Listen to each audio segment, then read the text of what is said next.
Ազգային ժողովի մեծարգո փոխնախագահ հարգելի պատգամավորներ, կառավարությունը քննարկել է օրենսդրական այս նախաձեռնությունը, չունի առարկություններ եւ հավանություն է տվել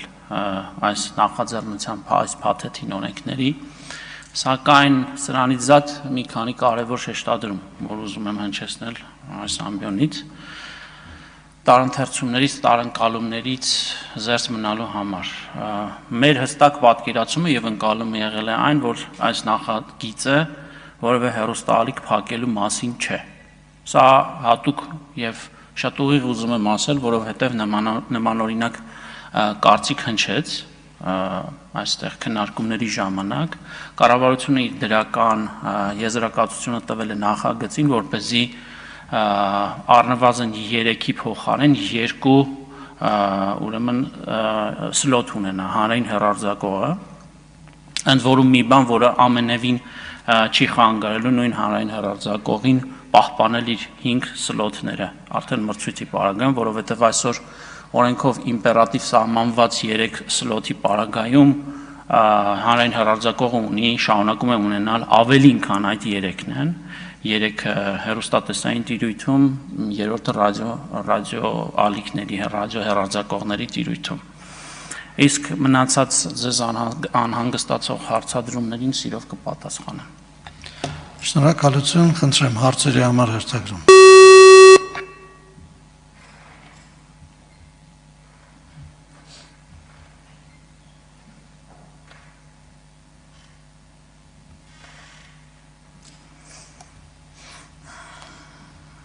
Գեգամ Նազարյան, համեցեք։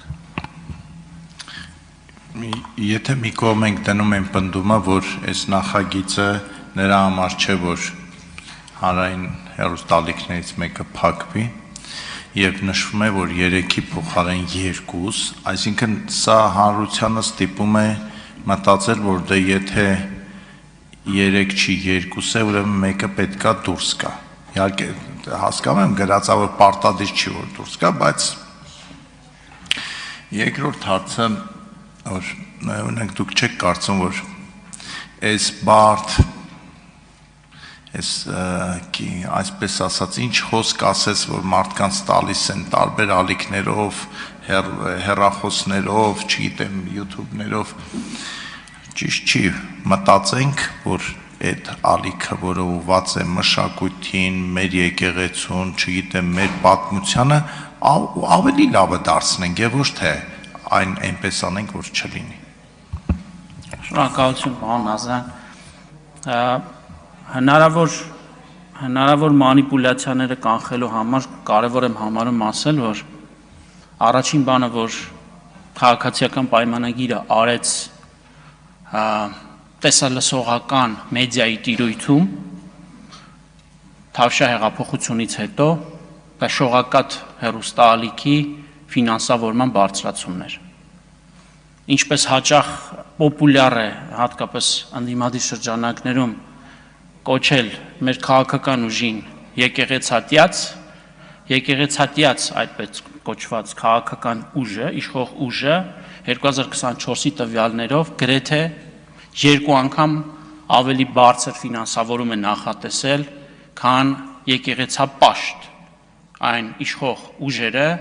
մինչև 2017 թվական, որովհետև 2017 թվականի ընդունված, իսկ մենք հիշում ենք, թե ովքեր էին կառավարող ուժը 2017 թվականին, 18 թվականի համար նախատեսված շողակաթի գումարը շուրջ 2 անգամ ավելի պակաս էր, քան մեր կողմից ֆինանսավորումը, որ հատկացվում է շողակաթին։ Մյուսը արձագանքի ժամանակ կասեմ։ Խնդրեմ արձագանք։ Շարունակեք։ Եթե կարելի է հիշեցնեք առաջին հատվածը։ Ես եմ որ 3 հիմա դառնում է 2։ Դա հանրությանը ստիպում է մտածել, որ մեկը դուրս է գալիս։ Այդ ինչու։ Երբ որ կարելի է այդ ալիքը ավելի լավացնել, ավելի ուժեղացնել, չգիտեմ, ի վերջո հանրային հեռարձակողը պետք է մտածի այդ մասին, կարծում եմ, ոչ թե փակելու ճանապարհով գնանք, այլ լավացնելու ճանապարհով գնանք։ Պարոն Նազարյան, ես եւս մեկ անգամ գուցե ստիպված լինեմ կրկնել, որ համենայն դեպս կառավարությունում նման շեշտադրումներով քննարկում տեղի չի ունեցել եւ այստեղ ես ներկայացնում եմ կառավարության դիրքորոշումը, մենք հիմա ձեզ հետ չենք քննարկում որևէ հեռուստաալիք փակելու հարցը եւ ես համարում եմ, որ նաեւ նման իրավասություն չկա օրենքով հեռուստաալիք փակել չփակելու հարց քննարկելու, որովհետեւ գոյություն ունի կոնկրետ մարմին, դա հանրային հեռարձակողի խորհուրդն է, անկախ մարմին է, հանրային հեռարձակող խորհուրդը ինքը կկարողանա այդ օրինակ որոշումներ կայացնել, ավելին ես հույս ունեմ նաեւ որ շողակաթ հեռուստաալիքը չի փակվի, այլև կօգտվի այն նոր հնարավորություններից, որոնք մենք արդեն իսկ ստեղծել ենք, մասնավորապես օրենքի նախագծի հեղինակները հենց հիմնավորման մեջ անդրադարձել են հանրօգուտ մեդիա միջավայրի խթանման համար ստեղծված նոր հիմնադրամին, որը դրամաշնորհներ է տալու բոլոր այն հեռուստաալիքներին, որոնք որ հանրօգուտ բաղադրիչով կոնտենտ են արտադրելու, որտեղ հիմնականում կենտրոնացված են լինելու մշակութային, հոգևոր եւ կրթական բնույթի հեռուստահաղորդումները։ Մենք ուրախ կլինենք, որ նաեւ շողակաթը հետագայում դիմի հիմնադրամին եւ ստանա համապատասխան աջակցություն ու որակյալ կոնտենտ արտադրի ու հեռարձակի, որովհետև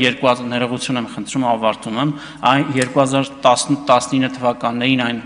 մեծացումը բյուջետավորման, որ մենք իրականացրել ենք, նաև նպատակ ուներ շողակաթի հեռարձակման որակը եւ հաղորդումների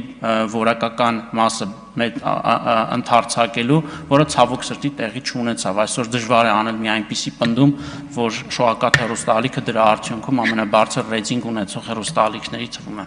Արտուր Խաչատրյան։ Անկեղծ ցավում եմ